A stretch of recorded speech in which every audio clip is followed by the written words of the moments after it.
Queria que você abrisse a sua Bíblia no capítulo 5 do Evangelho de João. Nós hoje começamos uma série que eu não sei se acontecerá todos os domingos, mas nós pretendemos levar bem à frente. E o nome dessa série chama-se A Bíblia que Jesus Lia. E essa série é baseada e pensada num livro que eu aconselho a você ler, se você nunca leu, de um autor chamado Philip Yancey. Leva justamente esse título, A Bíblia que Jesus Lia. Não é o livro mais teológico para quem gosta aí talvez de teologia, mas também se fosse não seria tão bom. Mas é um livro extraordinário para provocar a nós o desejo de pensar qual era a Bíblia que Jesus lia. Será que a Bíblia que Jesus lia era igual a uma dessa aqui? Não, né? Nem tinha, né? Qual era a Bíblia que Jesus lia? Torá, profetas, salmos, o Antigo Testamento. E é interessante que quando Jesus ia, e Jesus aparece várias vezes nos evangelhos lendo a Bíblia, ou citando a Bíblia, mas lendo pelo menos uma vez, para não dizer várias, não usar um número evangelástico, né? Mas pelo menos uma vez, lá em Lucas, Jesus vem da tentação, ele entra na sinagoga, abre o rolo de Isaías, do profeta Isaías, faz a leitura, o Espírito do Senhor Deus está sobre mim, pelo qual me ungiu para evangelizar os pobres, e vai falando, né? Pregar, libertação aos cativos, abrir os olhos dos cegos, proclamar o ano aceitável do Senhor. Fecha o rolo e diz, hoje cumpri as escrituras que acabais de ouvir. Foi um escândalo aquilo ali. Mas Jesus, a Bíblia que ele lia, nós vamos ver isso, ela era justamente a Torá, como disse a Viviane, e os outros compostos do livro do Antigo Testamento. Por que nós vamos pensar um pouco sobre essa série? Porque o Antigo Testamento é um quarto da Bíblia. E geralmente são os livros mais difíceis que nós temos. E tem uma lógica nisso. O distanciamento que nós temos das histórias do Antigo Testamento são histórias muito antigas. São escritos com 4.000 anos aí, pelo menos. As questões que eles trazem, que o Antigo Testamento traz da cultura, da teologia, uma perspectiva. Porém, o Antigo Testamento, junto com o Novo Testamento, compõe aquilo que a gente chama de palavra de Deus. Logo, todo o Novo Testamento foi desenvolvido a partir do Antigo Testamento. O próprio Jesus vai se identificar como aquele que foi prometido no Antigo Testamento. E quando Jesus cita o Antigo Testamento, ele está justamente validando o Antigo Testamento como palavra de Deus. E por que nós precisamos reafirmar isso e pensar sobre isso? Porque justamente por conta da dificuldade da leitura do Antigo Testamento, que exige um pouco mais de empenho nosso, vez ou outra na história, há um movimento que tenta descartar o Antigo Testamento. Já que nós temos o Novo Testamento, Jesus está revelado lá, para que o Antigo? Porque sem o Antigo Testamento nós não compreendemos plenamente o Novo. Por exemplo, tente ler a carta aos Hebreus sem conhecer Levítico. Fica bem difícil. Tente ler Tiago sem entender um pouco do Antigo Testamento. Então, sem o Antigo Testamento, não compreendemos plenamente quem é Jesus. Mas, como eu disse, há uns movimentos. Eu acho que século II, depois de Cristo, um cara chamado Marcião, ele chegou a essa conclusão. Nós não precisamos do Antigo Testamento. E foi tirando o Antigo Testamento da Bíblia dele. E ele foi condenado pela igreja como um herege.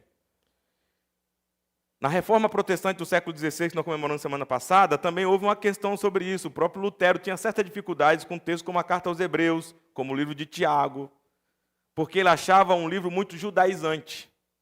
E ele também ali quis dar uma mexida. Mas a igreja, na sua história, assume que o Antigo Testamento e o Novo Testamento é a palavra revelada de Deus para o seu povo. E essa era a Bíblia que Jesus lia. Então, a nossa série pretende passar por isso e pretende também trazer alguns eventos chave do Antigo Testamento para a gente busque compreender, aplicando à nossa vida essas verdades que estão registradas e foram inspiradas por Deus. Tudo bem? Então, eu queria convidar você para a gente ir nessa jornada. A gente não sabe quando vai terminar, a gente tem várias propostas já estamos preparando várias propostas. É claro que no Natal a gente talvez dê uma pausa, mas a nossa perspectiva do Natal será a partir da promessa do Antigo Testamento. Porque só faz sentido o Natal se nós entendermos que ele foi prometido desde antes da fundação do mundo e registrado também no livro do Antigo Testamento. Então eu queria que você abrisse João capítulo 5, versículo 38. Nós vamos ler lá esse texto maravilhoso. Espero que a gente consiga, com a graça de Deus e com a iluminação do Espírito Santo, transcorrer sobre ele, que é um texto muito, extremamente inspirador, mas não somente isso, de muito ensino para a nossa vida. Fui muito abençoado enquanto li e preparava esse texto. João 5,38 diz assim: também não tendes a sua palavra permanente em vós, porque não credes naquele a quem ele enviou. Examinais as Escrituras, porque julgais ter nelas a vida eterna, e são elas mesmas que testificam de mim.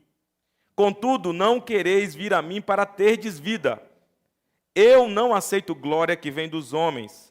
Sei, entretanto, que não tendes em vós o amor de Deus. Eu vim em nome de meu Pai, e não me recebeis. Se outro vier em seu próprio nome, certamente o recebereis.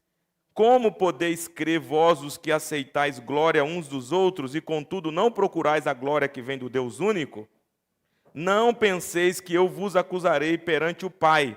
Quem vos acusa é Moisés, em quem tendes firmado a vossa confiança. Porque se de fato cresceis em Moisés, também creríeis em mim, porquanto ele escreveu a meu respeito. Se, porém, não credes nos seus escritos, como crereis nas minhas palavras? Que Deus abençoe a leitura da sua palavra. Amém? Só para a gente entender esse capítulo 5 de João, se você nunca leu, olha, aconselho você a ler todo o Evangelho, mas o capítulo 5 é muito interessante, porque Jesus faz uma cura extraordinária.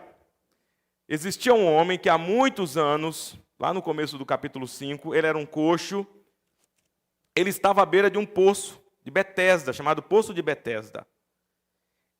E esse pessoal, inclusive esse homem, tinha uma crença. Eles criam que uma vez ou outra, descia um anjo naquelas águas e banhava-se naquelas águas. E quando isso acontecia, quem chegasse nas águas era curado. Só tinha um problema, o homem era coxo. E ele ficava lá, à beira daquele poço, esperando a oportunidade de saltar nas águas, porque essa era a crença deles. Veja, o texto não está dizendo que isso acontecia de fato. O texto está só narrando uma crença. E ele ficava naquela expectativa. Só que, é o que eu costumo dizer o seguinte, na hora da necessidade, é que a necessidade prova as verdadeiras intenções e os valores do nosso coração.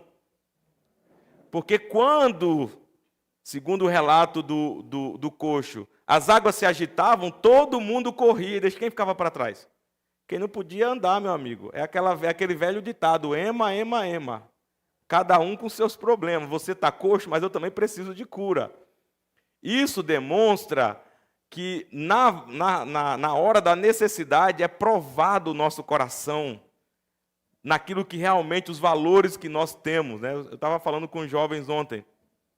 Jesus diz o seguinte, em Mateus capítulo 25, porque eu tive fome e me desse de comer, tive sede e me desse de beber, tive nu e me vestisse, estava preso e me visitasse, fui forasteiro e me acolhesse.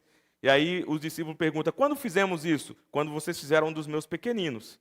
Eu estava dizendo que o convite de Jesus é para sairmos de nós para o outro. É isso que Jesus também fala em João, no capítulo 4, com a mulher samaritana, quando ele diz o seguinte, eu tenho uma comida para comer, que vocês não conhecem. A minha comida é fazer a vontade do meu Pai e realizar a sua obra. Os discípulos estão com fome, falando, Senhor, come. Jesus diz, olha, eu estou olhando para além da minha necessidade, eu estou olhando a necessidade dos samaritanos nesse momento. É muito maior, a vontade de Deus é fazer o quê? Sair de mim para o outro, olhar a necessidade do outro. E eu falava para os jovens o seguinte, você acha que isso é natural? Nós abandonarmos as nossas próprias necessidades para suprir a necessidade dos outros?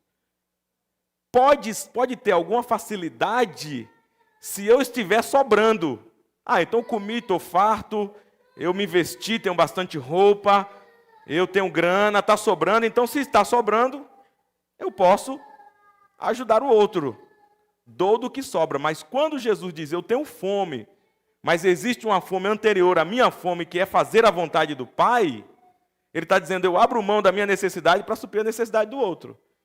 E eu dizia para os jovens o seguinte, a Bíblia diz que nós somos amantes do nosso ventre, ou seja, nós amamos o nosso estômago, que fala das necessidades mais básicas, da fome, mas nós amamos o que é nosso.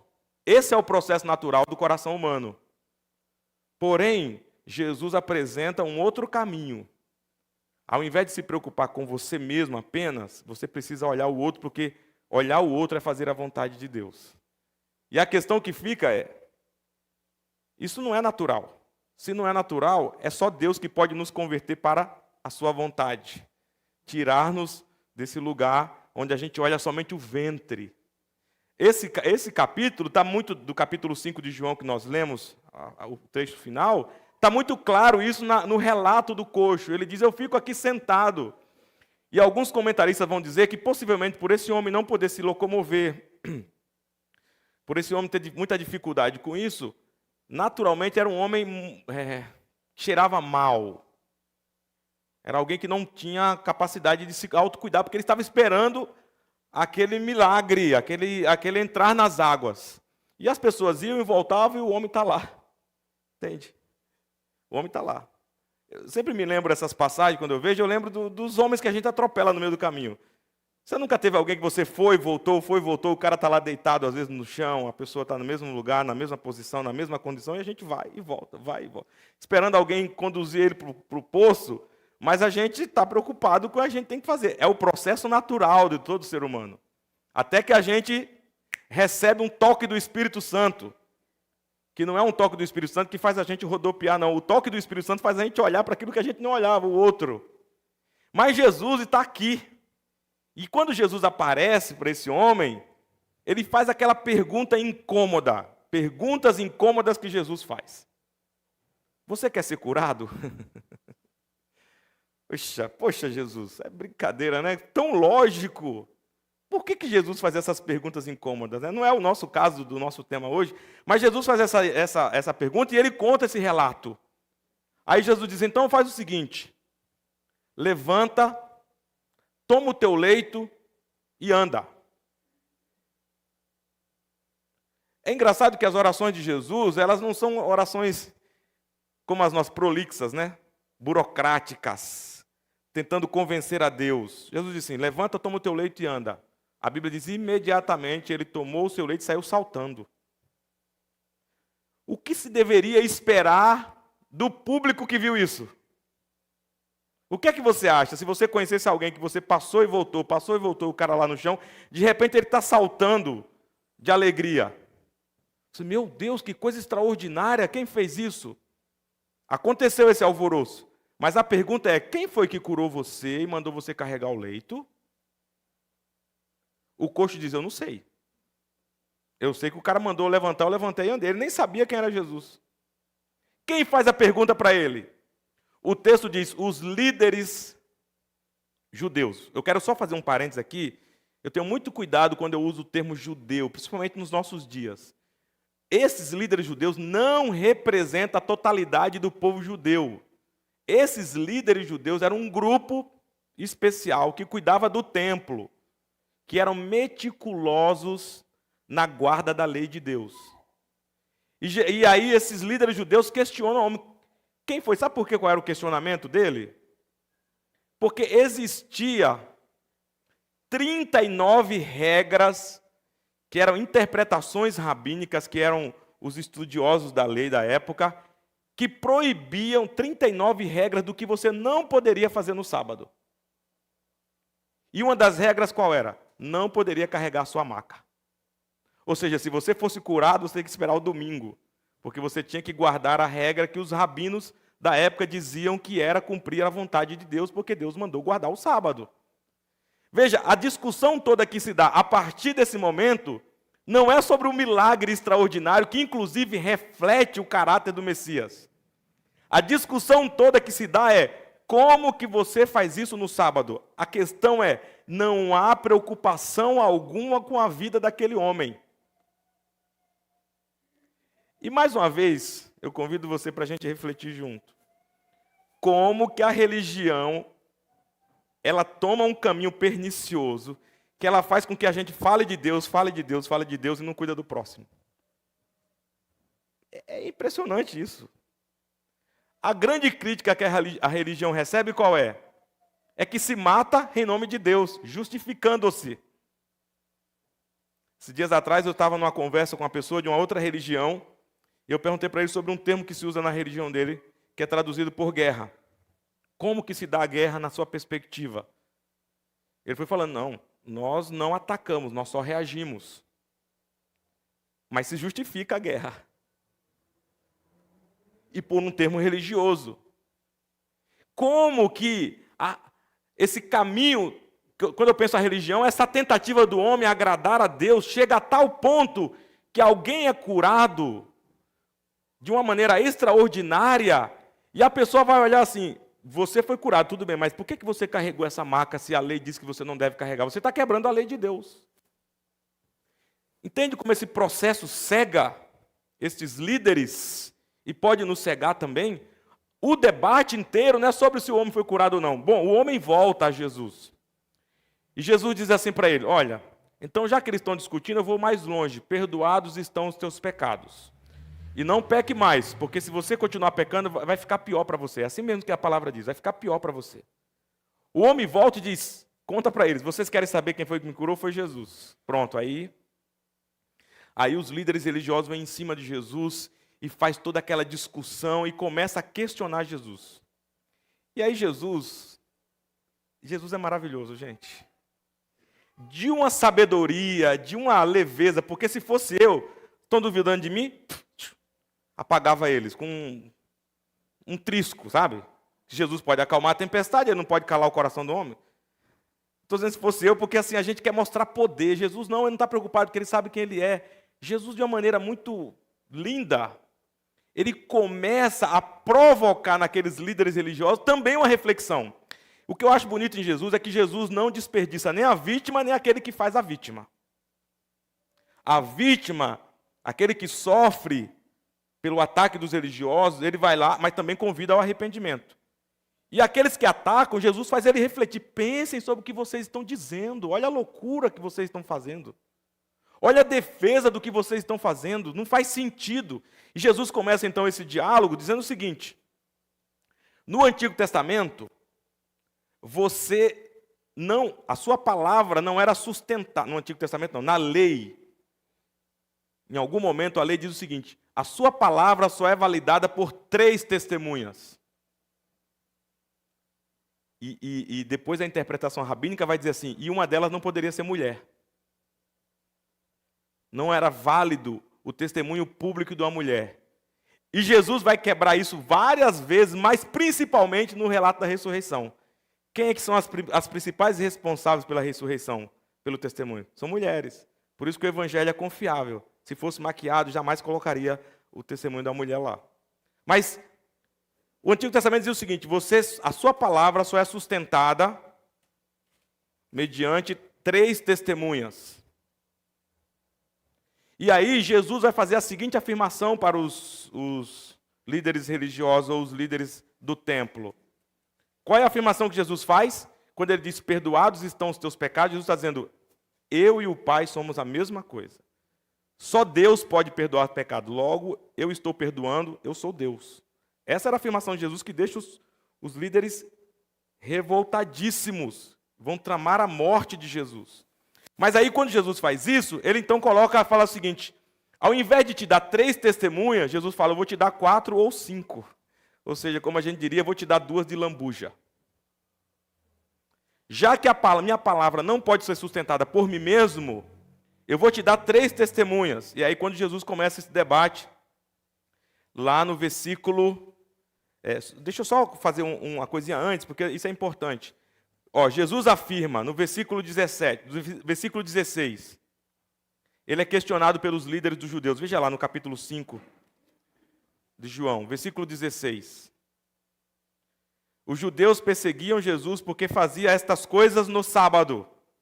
Então Jesus é acusado de quebrar a lei e começa um processo de julgamento de Jesus ali mesmo. Esse processo poderia levar à morte daquele que quebrava essa lei. Então ali começa, versículo 16. Jesus afirma no versículo 17, veja lá o que ele diz. O que é que Jesus diz aí? Meu pai trabalha até agora e eu trabalho também. O que Jesus está dizendo? Essa obra foi realizada pelo meu Pai. Ele trabalha e eu também. Quando o meu Pai trabalha? No sábado. Só quem podia ter a prerrogativa de trabalho, porque os judeus diziam, só Deus trabalha no sábado, porque ele continua fazendo as pessoas nascerem e fazendo as pessoas morrerem. Então ele está trabalhando. Jesus diz, meu Pai trabalha e eu também. O que Jesus está dizendo? Eu sou Deus. Eu estou acima do sábado. Outra afirmação que Jesus faz. Versículos 21 e 25. Olha lá. Pois assim como o Pai ressuscita e vivifica os mortos, assim também o Filho vivifica aqueles a quem Ele quer. Veja o 25. Em verdade vos digo que vem a hora e já chegou em que os mortos ouvirão a voz do Filho de Deus e os que a ouvirem viverão. Outra prerrogativa que Jesus traz para si, dizendo, eu sou Deus. Eu tenho poder para ressuscitar os mortos. Outra afirmação de Jesus, versículo 22. E o Pai a ninguém julga, mas ao Filho confiou todo o julgamento. Jesus se coloca como juiz. Só Deus pode julgar todas as coisas. Jesus afirma ser juiz, mais uma vez ele diz, eu sou Deus. E uma quarta afirmação, ele afirma ser digno de honra. Veja o versículo 23. A fim de que todos honrem o Filho de modo porque honram o Pai. Quem não honra o Filho, não honra o Pai que o enviou. Também os judeus tinham plena consciência. Só quem é digno de honra é Deus, o Pai.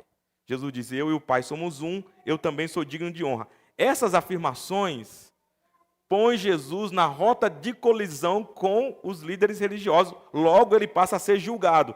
Preste atenção nisso. Ele está diante de um julgamento, porque ele quebrou a lei do sábado, mas ele diz, eu sou maior que o sábado, eu ressuscito os mortos, eu sou juiz, eu sou digno de honra. Ele vai fazendo afirmações muito categóricas. E aí, ele diz, então eu vou provar agora que eu sou tudo isso que eu estou dizendo para vocês, eu vou chamar para vocês 4 ou 5 testemunhas. Vocês querem 3? Eu vou dar 1 ou 2 de lambuja. E aí Jesus chama a primeira testemunha, que é o próprio Deus. Veja versículo 32. Outro é o que testifica a meu respeito, e sei que é verdadeiro o testemunho que ele dá de mim. Quem é esse outro? Ele está falando sobre Deus. Falou, quem é que diz que eu sou o que eu sou? É o Pai. E quando Jesus diz isso, possivelmente ele está lembrando do batismo dele. Quando ele é batizado, a palavra de Deus diz que vem uma voz do céu que diz o quê? Este é o meu filho amado, nele a minha alma se alegra. A ele ouvi. Deus é o próprio Deus que valida aquilo que Jesus é. Mas a segunda testemunha, versículos 33 a 35. Veja lá o que Jesus diz. Mandastes mensageiros a João, e ele deu testemunho da verdade. Eu, porém, não aceito testemunho humano. Digo-vos, entretanto, estas coisas para que sejais salvos. Ele, João, era a lâmpada que ardia e alumiava, e vós quisestes, por algum tempo, alegrar-vos com a sua luz. Mas eu tenho maior testemunho do que o de João, porque as obras que o Pai me confiou para que eu as realizasse, essas que eu faço, testemunho ao meu respeito do que o Pai me enviou. Já pulei até uma, mas até o 35. De João Batista, é a voz que clama no deserto, e quando ele encontra João, ou quando ele encontra Jesus, o que é que ele diz sobre Jesus? Vocês vão lembrar? Ele encontra Jesus, aponta para ele e diz o quê? Este é o Cordeiro de Deus que tira o pecado do mundo. E por várias vezes no discurso de João, ele vai afirmar que Jesus é o próprio Deus. João capítulo 1, versículo 29 a 34 está lá, depois você pode conferir. Terceira testemunha, as obras que Jesus realizou atestam que ele é Deus. João 20, 30 a 31, vamos lá. Veja lá, no Evangelho de João 20, 30 a 31. Na verdade, fez Jesus diante dos discípulos muitos outros sinais que não estão escritos neste livro. Estes, porém, foram registrados para que creiais que Jesus é o Cristo, o Filho de Deus, e para que, crendo, tenhais vida em seu nome. Vamos lembrar que Filho de Deus aqui não é nessa ideia de pai e filho que nós conhecemos, é um título messiânico prometido em Daniel, o Filho de Deus que viria, que era o próprio Deus. Então, a terceira testemunha, as obras que Jesus realizou. E ele vai dizer aqui também, no capítulo 5 que a gente leu, versículo 36, mas eu tenho maior testemunho do que João, porque as obras que o Pai me confiou para que eu realizasse, essas que eu faço, testemunham ao meu respeito de que o Pai me enviou. Veja, o Antigo Testamento está cheio de promessas acerca de Jesus, principalmente o livro de Isaías. Como eu disse, Isaías 61, abra lá para você ver. O que é que está escrito em Isaías 61? Isaías 61.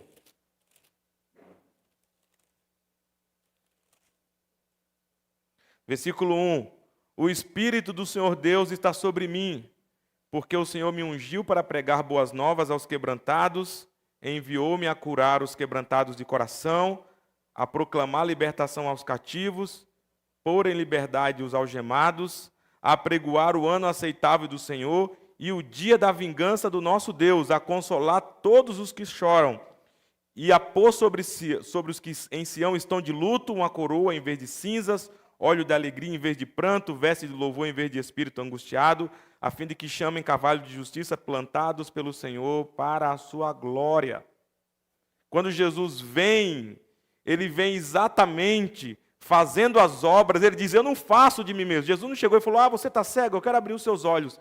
Por que ele faz isso? Ele faz isso porque o Antigo Testamento dizia que quando viesse o Messias, que era o próprio Deus encarnado, ele abriria os olhos dos cegos. Então Jesus diz, as obras que eu faço testificam quem eu sou. Vamos lá para a quarta testemunha. As Escrituras. E aí vai para o texto que nós começamos a ler. Versículo 38. Também não tendes... versículo 39. Examinai as Escrituras, porque julgais ter nelas a vida eterna, e são elas mesmas que testificam de mim. Será que a gente consegue decorar esse versículo? Não precisa decorar, mas vamos ler junto. Depois você pensa em decorar ele. Examinai as Escrituras...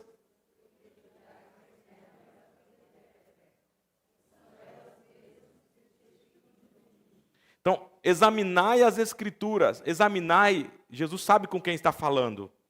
Jesus sabe que aquele grupo e outros grupos religiosos da época, eles eram criteriosos no exame do Antigo Testamento, para identificar quem seria o Messias. Ele está dizendo, vocês fazem isso, vocês examinam as Escrituras, vocês prescrutam, vocês fazem isso de maneira muito criteriosa, acurada. Para você ter uma ideia como isso era precioso, existia um grupo religioso chamado de os escribas. Eles eram homens que copiavam à luz de vela e com todas aquelas formas antigas de copiar, que era muito difícil. Eles perdiam a visão de tanto ficarem copiando. E, por tanto copiar, eles decoravam a lei, se tornavam doutores da lei, de tanto copiarem. Eles eram criteriosos na avaliação. Se você lê os evangelhos, você vai ver isso. Eles eram criteriosos. Jesus diz, vocês fazem isso. Porque vocês entendem que as Escrituras... Quais Escrituras, gente? Quais Escrituras? O Antigo Testamento. Diz, vocês julgam ter nelas a vida eterna. E são elas mesmas que dão testemunho. Elas me apresentam. A ênfase de Jesus nas Escrituras, mais uma vez, nos diz que o Antigo Testamento é a palavra de Deus. O Antigo Testamento é a voz de Deus anunciando o grande plano de salvação. Não somente isso, o Antigo Testamento também nós podemos chamar de Evangelho. Porque a gente acha que Evangelho são só os 4 livros do Novo Testamento. Não! O que significa Evangelho? Boas novas, boas notícias. Logo, o Antigo Testamento são as boas notícias de Deus ao mundo. O Antigo Testamento também está presente, a gente diz assim, não sei se você já ouviu isso, O Antigo Testamento era o tempo da lei. Agora no Novo é o tempo da graça. Errado. Como diz o jovem, está amarrado. Ou então aquele siginho, né? Errou. Se for cair no vestibular, está errado. O Antigo Testamento, a lei foi dada a Moisés, mas antes da lei ser dada a Moisés, você já tem anúncio de boas novas que revelam a graça de Deus, que é dar ao homem o que ele não merece. E o que é que o ser humano não merecia? O perdão. Mas o perdão é anunciado antes da lei de Moisés. Por exemplo, se você for lá em Gênesis 3,15, o que é que está escrito em Gênesis capítulo 3, versículo 15? Porém, inimizade entre ti e a mulher, entre a sua descendência e o seu descendente. Na teologia chama-se isso de proto-evangelho, o primeiro anúncio das boas novas. Esse texto do capítulo 3 de Gênesis está cravado dentro do relato da desobediência do ser humano a Deus.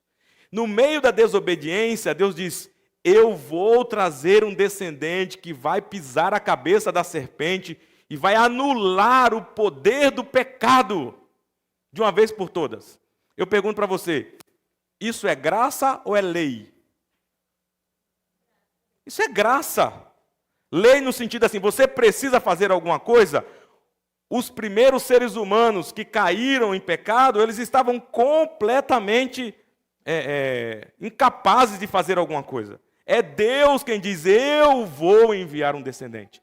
Esse anúncio do Evangelho é um anúncio gracioso à humanidade.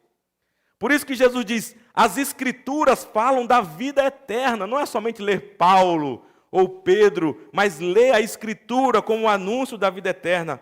Elas testificam acerca de mim. Lendo sobre o Antigo Testamento, vários relatos de pessoas que começaram a investigar o Antigo Testamento para provar que era um livro, que eram escritos arcaicos, e eles se convertem lendo o Antigo Testamento. Porque eles descobrem a beleza das Escrituras. Quarto argumento de Jesus é, as Escrituras dão testemunho e vocês as conhecem muito bem. Como que vocês não entenderam as Escrituras? Como que vocês não leem Jeremias? Vou tirar o coração de Jeremias ou Ezequiel, agora me confundi. Tirar o coração de pedra, colocar o coração de carne.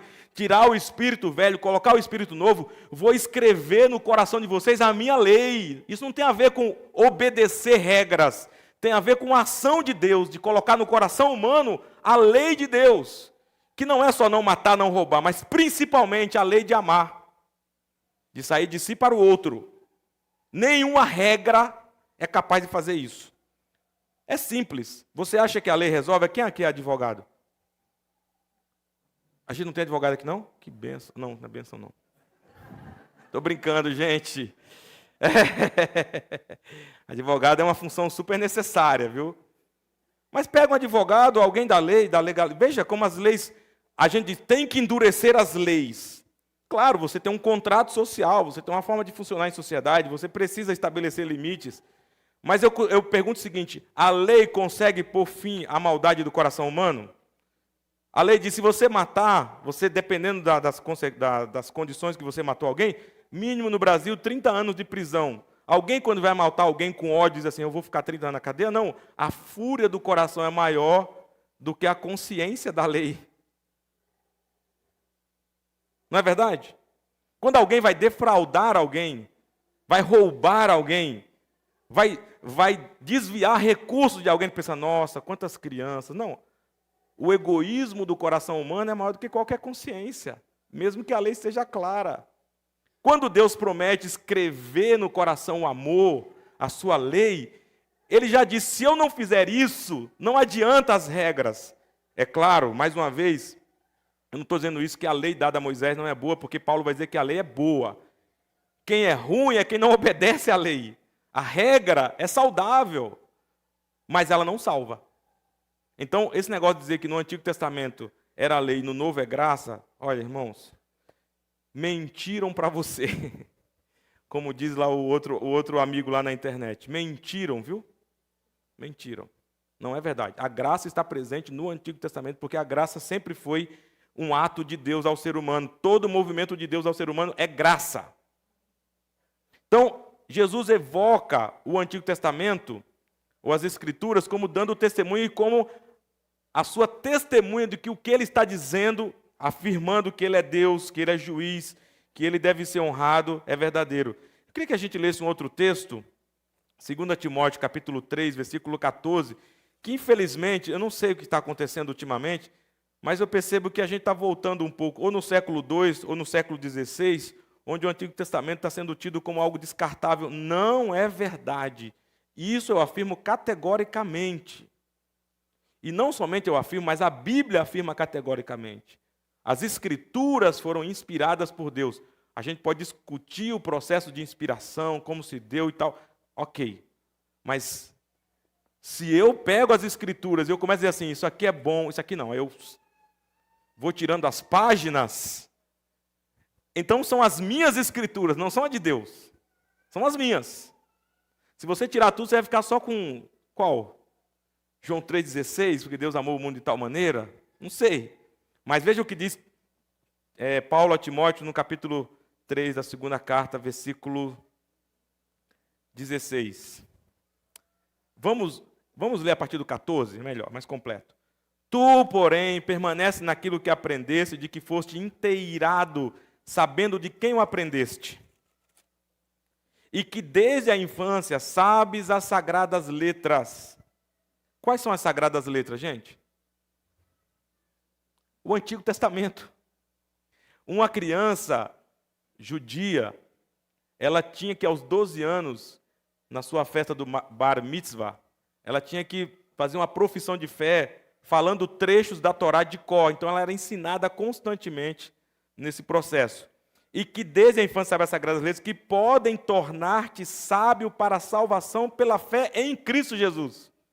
O Antigo Testamento, Paulo está dizendo, pode te tornar sábio para a salvação pela fé em Cristo Jesus. Toda a Escritura, mais uma vez eu vou fazer a pergunta redundante, de que Escritura Paulo está falando?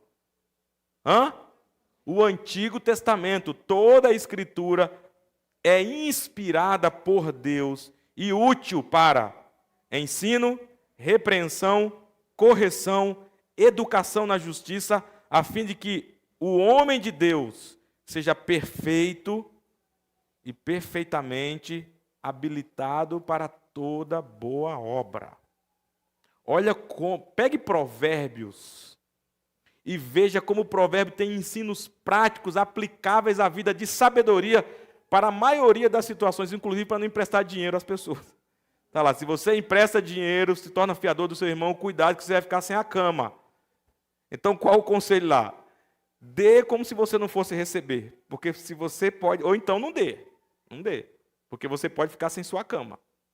Então, vários ensinos sobre criança, relação pai e mãe, Provérbios é riquíssimo, nos educa na justiça, corrige, repreende, a fim de que sejamos perfeitos e perfeitamente habilitados para toda boa obra. Lucas, capítulo 24, versículos 25 a 27, Jesus também, quando está no caminho de Emaús, veja o que diz lá. Então lhes disse, honestos e tardos de coração para crer tudo o que os profetas disseram.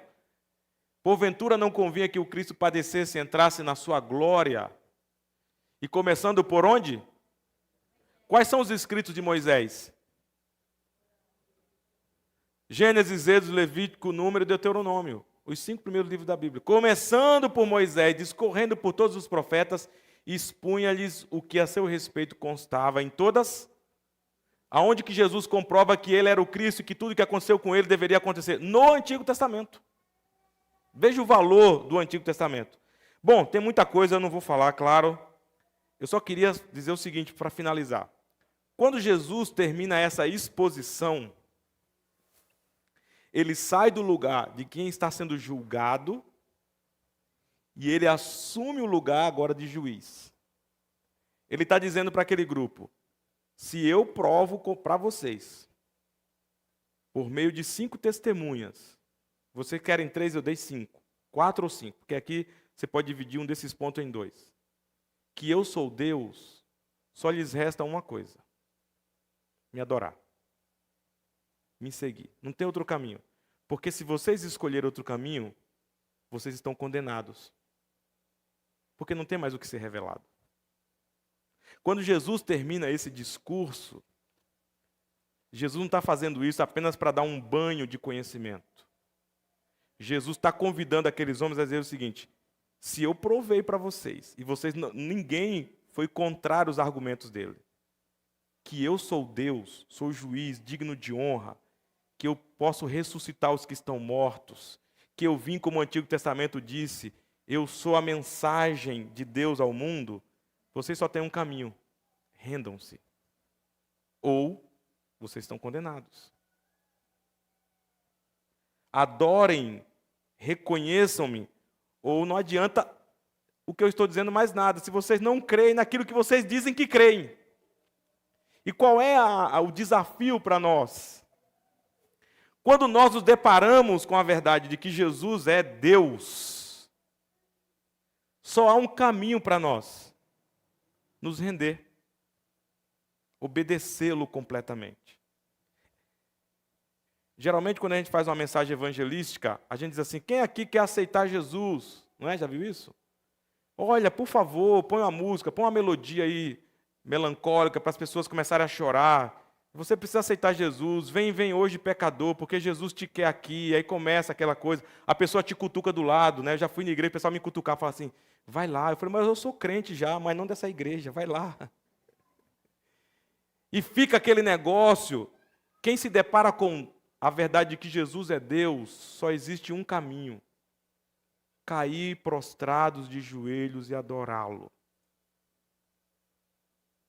Se eu reconheço que Ele é juiz, que Ele é criador, que Ele é salvador, que apesar de ser tudo isso, Ele morreu na cruz em meu lugar, que eu sou pecador miserável, estava condenado à morte, e Ele veio para me resgatar, só há uma resposta. A minha resposta é: eu estou aqui, Deus. Era isso que Jesus queria daqueles homens. Eu reconheço quem tu és, mas Jesus vai dizer assim: o coração de vocês ainda está em trevas, por isso que vocês precisam da ação do Espírito Santo para iluminar o coração.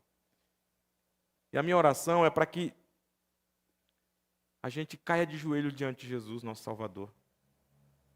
A gente o reconheça não porque Ele fez um milagre, mas porque Ele é Deus prometido antes da fundação do mundo, para resgatar a nossa alma, o nosso coração desviado, embaraçado no pecado.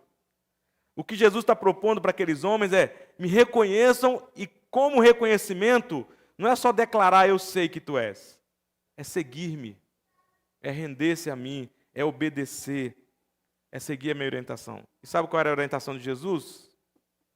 Ame a Deus sobre todas as coisas e ao seu próximo como a si mesmo. Nós estamos diante da mesa do Senhor, que nós vamos participar da ceia nessa manhã. E todas as vezes que nós vamos participar da ceia, requer de nós uma reflexão profunda e intensa sobre quem Deus é e quem nós somos. Veja, o que a gente faz na igreja não é dar uma pílula de esperança a você, na tentativa de convencer você a deixar alguns pecados e começar a abraçar uma nova religião. O que nós fazemos expondo as Escrituras, falando domingo após domingo, é dizer assim: você está diante do Deus Todo-Poderoso, que amou você antes da fundação do mundo e morreu na cruz para te salvar. Não existe outra opção ou outro caminho. O único caminho é render-se. Logo, o que Jesus diz não deve ser encarado como uma proposta. O que Jesus diz é lei. A lei do amor, obedeça. Se é para perdoar, perdoe. Se é para doar, doe ao que está com fome, ao que está nu, ao que está encarcerado.